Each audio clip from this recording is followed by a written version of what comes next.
How's it going, everybody? Moose here. I am near Okemos, not quite though. Wheatfield Township.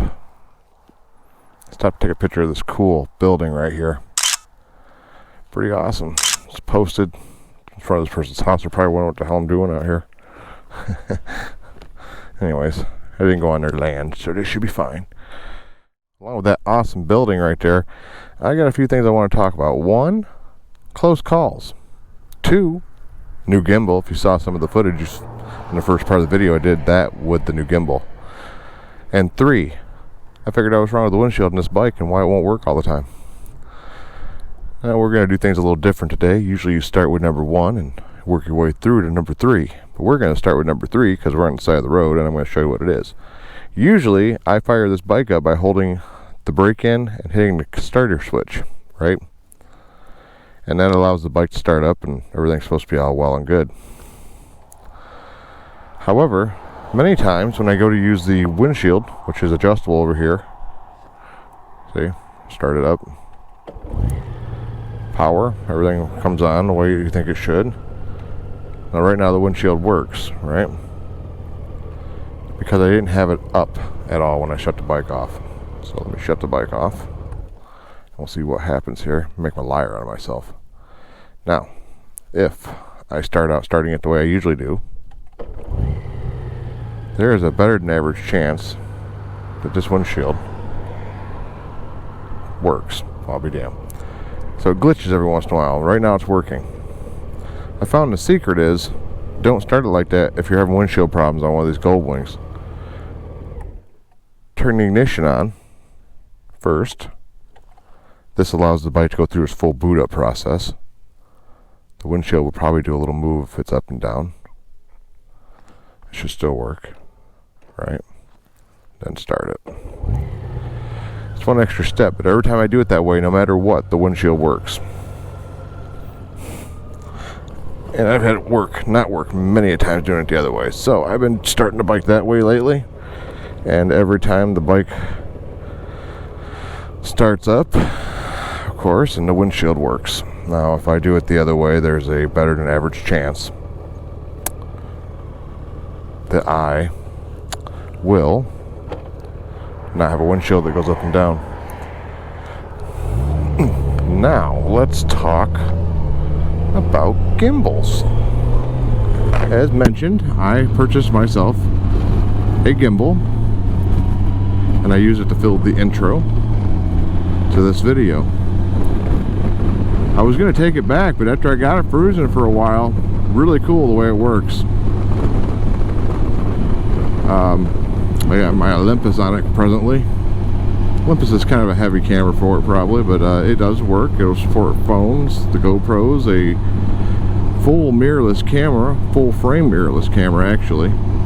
It'll support a Sony A7 Alpha 7, of which I am pondering replacing my Olympus with. I am presently on the Micro Four Thirds system, and I wonder if it would behoove me to maybe switch to a full frame, because I get better images, less noise, better low light, and it would make for better photos. And of course my camera's getting old, so it would also make for better footage 4K wise when I use it. If I went with the new Sony Alpha Alpha 7 IV, I think it is. I apologize if anybody's out there's into Sony cameras. I think HDR is. I know he has like an A6400, 6500, or 6600. I can't recall what year he got it, so that would depict what camera it is. But it was an APS-C sensor. I'm having a crop sensor. I'm getting everything wrong today. And I'm thinking about maybe switching over to Sony. I mean, I have a lot of money invested in my Olympus, and it's a nice camera system. It's a professional setup, you know, according to Olympus, which no longer makes the camera. Olympus no longer makes the camera. I think now it's OM. It's a different subsidiary. Olympus stopped making cameras, so somebody else took it over, and they are making it now. and it's supposed to be releasing new models of it. I have the OMD EM1 Mark II. I got it back in 2017, so I've had it a while. But you know, it's an expensive camera body. You're looking at a couple grand. And then lenses wise, the 2 lenses I carry, you're looking at it, you know, another carry the 4. Let's see, a lot of money. I can't think. How much does the lenses cost? I think $2,400 altogether for the 2 lenses I use. And yeah, you might think, well, that's stupid. Why would you invest more money into a new camera system when you've already invested that money into that one? Well, I mean, technically I probably could sell that camera and sell the lenses to it and make some money back on it that I could put into the new Sony system, and then I'd be full frame, which I think I would like a lot more. I love my photography. I don't get to do as much as I should. I mean, so that might be a reason not to upgrade. But I got the gimbal, and then after I got the gimbal, that got me started down the rabbit hole of getting a Sony camera, because the gimbal works really well with a Sony, and I know Sony has great image capability. I think Canon's still #1, but Canon doesn't build a form factor that I like at full frame yet. I'm sure they build some very nice cameras. And then they got Hourglass, where Sony has G glass, I think. And I don't need professional grade glass anymore, honestly. Although I think the better the glass is, the better the photos do come out looking. I mean, the better glass you put in front of the sensor, the better the video is going to look, the picture is going to look. That's a given. So I'm pondering and throwing that around. I'm not making any quick decisions, because let's face it, the Sony full frame camera would cost almost $3 grand. I think $2,600. So it's not something you jump into lightly. I might be better off keeping what I have. I get great photos from it, and I've already got to pay for it. I use it a lot, so I don't know. Half a dozen of one or the other. We'll see. As far as close calls, if you saw the very opening scene of this video, you saw where I almost smacked into the side of an SUV today. The lady driving it obviously didn't see me till the last moment, because she did stop, so you know, the accidents happen. And I did practice my emergency braking techniques, which I'm glad I have been practicing, because I think I looked back at the video when I first had it happen. I mean, I would have been pretty close, but I would have probably also swerved a little bit. I would have came pretty close to being almost completely stopped before I hit her, if she would have pulled completely out. We'll never know for sure, but it looked pretty close to me. I was slowing down pretty good. The speedometer on the camera system, of course, isn't all that responsive, because I know I was almost stopped when she stopped. So I mean, I think, talking about close calls, I don't have a lot of close calls. That's a very uncommon thing to have happen for me. I usually do very well of not having close calls on a motorcycle. That's the first one I've had in quite a few years, actually, where I actually felt like, oh man, that was close. Usually I look far enough ahead. Normally, I think that car was just hidden behind another vehicle turning. I didn't really think about the fact you pull out, because usually I'm ready, and I usually swerve like that to make sure they see me with my headlights. I didn't do that this time. But what about you guys? Do you have close calls out there? Do you have a lot of close calls, a few close calls, no close calls? Or maybe such a close call that wasn't even a close call, you actually ran into somebody or something like that.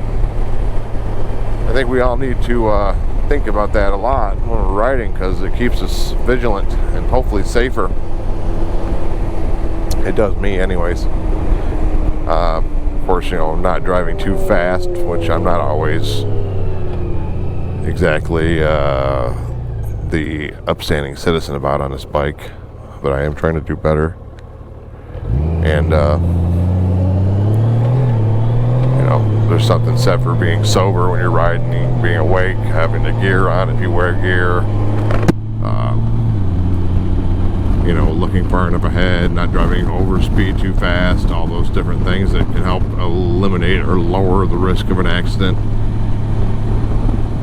So, and there's a lot of more video can be talked of on the subject of motorcycle accidents, fatalities, and different things of that magnitude. My main purpose today was to go out to Best Buy and get a new hard drive. I need something with some size. I'm getting all these little hard drives filled up at the house, and I need to get one big one where I can start sorting files out and getting things organized so I can get these other little hard drives emptied and use them. And it's hard to empty something when you don't have something big enough to put it on, you know. Then you're copying out this one, copying that one. So I bought myself an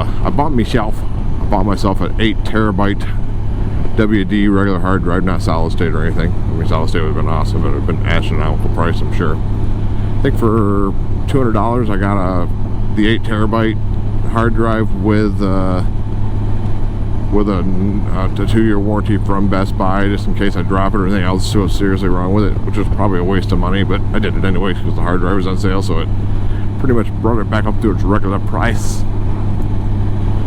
So I'm going to work on that later tonight, start transferring some files and stuff like that. I'm still working on other videos from my last trip. I got one more I think to post, and plus I got the what I'm referring to as the documentary of my trip I've been working on. That's going to take a while to get done though.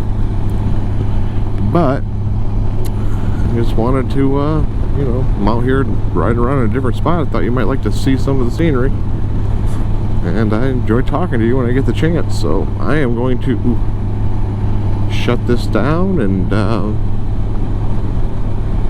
catch you on the flip side.